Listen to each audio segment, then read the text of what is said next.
हाँ भाई, क्या शोर हो रहा है यहाँ पे? आपका बेटा मेरे पैसे लेकर बैठा है और अब तक वापस नहीं कर रहा। दे देगा, दे देगा। तुम्हारा कर्जा भी दे देगा, सब्र करो। बल्कि अगर चाहोगे तो तुम्हें कर्ज भी दे देगा। क्यों, कोई कानून का खजाना हाथ लगने वाला है क्या? यही समझ लो, मेरे बेटे की शादी एक अमीर कबीर घर की लड़की से हो रही है और वो जहेज में करोड़ों की जायदाद लेके आएगी। और इसे तो जेब खर्च भी मिलेगा डॉलर्स में। तो 1 महीने के बाद तो तुम जैसे लोगों को ये कर्जे दिया करेगा, कर्जे। इसीलिए कहा है सब्र करो। कहा था ना, कर दूंगा वापस। लौटा दे भाई। बस थोड़ा सा इंतजार, थोड़ा सा। सब्र करो।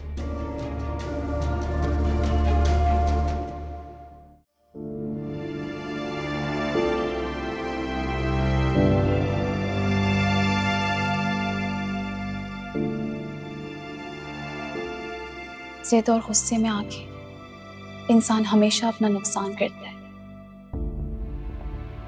अगर वो जिद में है तो आप अपनी जिद छोड़ दें। कांटों में उलझे दामन को कभी खींच के नहीं निकालना चाहिए, वरना तार तार दामन के सिवा कुछ हाथ नहीं आता।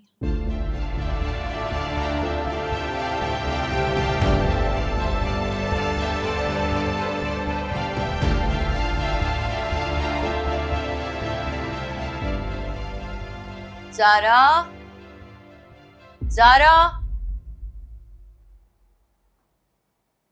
जी कहें। इधर आओ।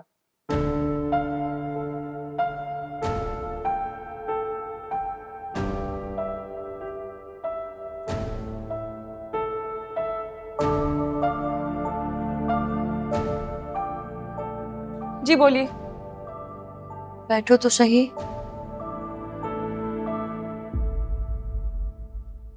अगर आपका इरादा मुझे लेक्चर देने का है ना, तो मेरा कोई मूड नहीं है। हर वक्त मिर्ची क्यों चबाती रहती हो? और आप भी हर वक्त टीचर ना बनी रहा करें, कभी माँ बन के भी सोचें। माएं तो अपने बच्चों के लिए क्या कुछ नहीं कर जाती, लेकिन आप तो मुझे मेरा जायज हक भी नहीं दे रही। माँ बन के ही सोच रही हूँ बेटा, इसीलिए तुम्हें अंधे कुएं में गिरने से बचा रही हूँ, तुम्हारा ही भला सोच रही हूँ। मेरी समझ में नहीं आता कि मैं आपको कैसे समझाऊं कि हनान एक बहुत अच्छा लड़का है, उसमें कोई बुराई नहीं है। हो सकता है कि कम उम्री में उसकी सोबत बुरी हो, लेकिन अब वो एक समझदार तालीम याफ्ता लड़का है, एक खुशहाल घराना है उनका। अच्छा बताओ मुझे हनान के बारे में, सारी तफसील चाहिए मुझे। कितना पढ़ा लिखा है, कहाँ काम करता है, क्या काम करता है, तनख्वाह क्या है उसकी? आप सच कह रही हैं? पहले मैं पूरी तसल्ली करूंगी, उसके बाद कोई फैसला करूंगी। मुझे मंजूर है, आपका जैसे दिल चाहे तसल्ली कर ले। अभी तो मैंने उनके घर भी जाना है, जाके देखूं तो सही उनका रहन सहन कैसा है। हालांकि अच्छे से जानती हूँ ये बात, हमारी बराबरी के तो बिल्कुल भी नहीं है वो लोग। फिर वही बात, आप पुरानी बात कर रही हैं, वो भी सुनी सुनाई। आप एक काम करें, अभी चले मेरे साथ और जाके देख ले उनका स्टैंडर्ड। आज नहीं कल, और तुम नहीं जाओगी मेरे साथ, मैं अकेले जाऊंगी। मंजूर, मैं आपको उनके घर के बाहर तक ड्रॉप कर दूंगी। डन? थैंक यू अम्मी।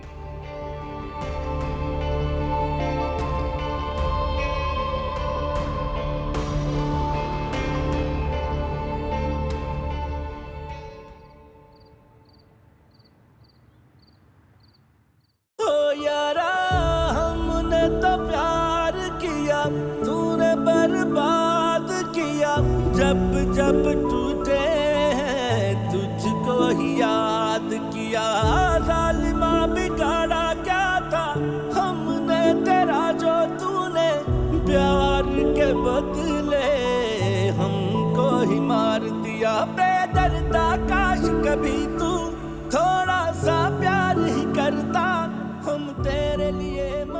जैन क्या है क्या नहीं, ये मैं आपसे ज्यादा अच्छी तरीके से जानती हूँ। मनाहिल, मैं आपको जैन के खिलाफ क्यों करना चाहूंगा? ये सब बताने में मेरा अपना कोई मफाद नहीं है। मैं सिर्फ आपकी बेहतरी चाहता हूँ, दैट्स इट। आपको मेरी बात पर यकीन नहीं है तो प्लीज ये निकाह करने से पहले एक बार इस बात पर इत्मीनान कर लें कि मैं सच कह रहा हूँ या झूठ। वलीद को कैसे पता था कि जैन शादीशुदा है? काश वो हकीकत मुझ पे जाहिर ना हुई होती तो मैं तुमसे आकर कभी भी ये ना कहता, लेकिन अब तो सिर्फ ये दुआ है कि अल्लाह ताला तुम्हारी सारी उम्मीदें पूरी करे। वलीद ने बहुत खुलूस से मुझे हकीकत बतानी चाहिए थी, मगर मैं ही ना समझ सकी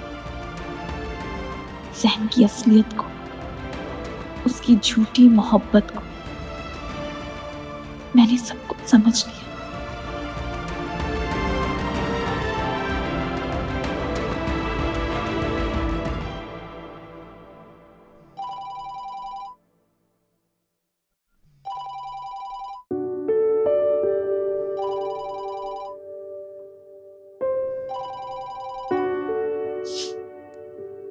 अस्सलाम वालेकुम आंटी।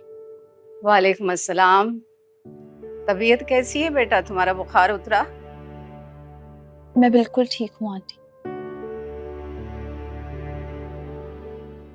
मनाहिल बेटा, पता नहीं तुम मुझे क्या समझती हो, लेकिन मैंने जिस दिन से तुम्हें देखा है तुमसे एक अपनायत का रिश्ता कायम हो गया है। मुझे ऐसा लगता है कि अगर मेरी बेटी होती तो बिल्कुल तुम्हारे जैसी होती। आप बहुत अच्छी हैं आंटी, मैं आपकी बहुत इज्जत करती हूँ। आपकी मोहब्बत मेरे लिए एक इनाम है। जीते रहो बेटा। पता नहीं क्यों मुझे ऐसा लग रहा है कि तुम आजकल कुछ परेशान हो।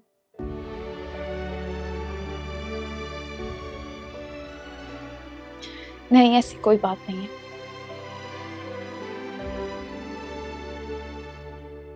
वो मैं बीमार हूं ना, इसीलिए आपको लगा होगा। बेटा मुझे मालूम है तुम डिस्टर्ब हो। जाहिर है शादी के फौरन बाद शौहर इतने दूर परदेश चला जाए तो दिल तो उदास हो जाता है ना। जी, मगर हकीकत को तस्लीम करना ही पड़ता है। लेकिन तुम मुझसे एक वादा करो, तुम्हें कभी भी कोई परेशानी हो, कोई मसला हो, तो मुझे अपनी माँ समझ के मेरे साथ शेयर करना। कभी भी मुझसे कुछ नहीं छुपाओगी। जी बिल्कुल। खुश रहो बेटा। अल्लाह पाक तुम्हारे सुहाग को सलामत रखे। अपना बहुत ख्याल रखना। ठीक, अल्लाह हाफिज। खुदा हाफिज।